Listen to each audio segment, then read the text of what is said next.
Illinois will pull from us, Shaw will pull from us, and we're scrapping. You're sitting there in August with 4 vacancies, and you need somebody in math and science to be able to teach these kids, and you can't find it. And you can't offer a bonus because you don't have the money.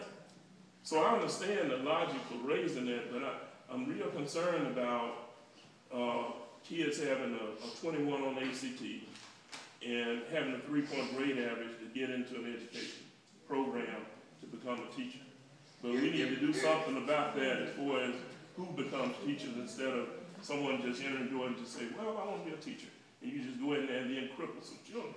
That's not what it's about. We raised the question, I'll come to you. We raised the question and look for the research, and for the research to show where was the evidence that an ACT score of 21 and a GPA of 3 was going to improve the teacher.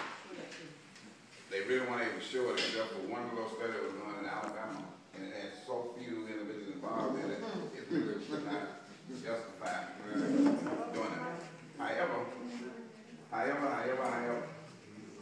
it would appear that the governor is going to have a bill on his desk with that requirement in it, and he's going to sign it into law. Yep.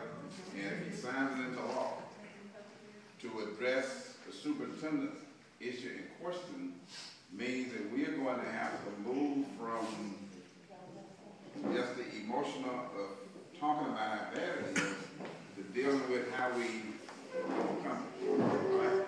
Because they have the numbers. They now being the individuals who support charter school, who support school consolidation, who support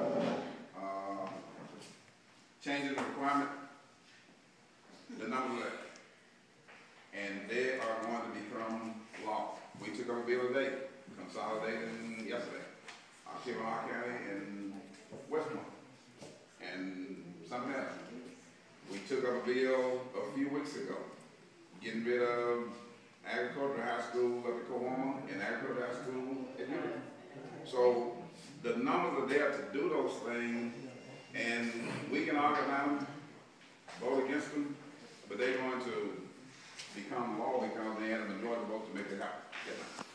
I was just adding up on that, the fact of it's not just bringing in teachers, but of course I think the retention of teachers is best, because when we talk about the bill as far as merit pay, we never talk about the fact of the lack of professional development that is offered to teachers in the teaching field, and the fact that no one can become a great teacher unless they get the opportunity to be developed and to grow into it.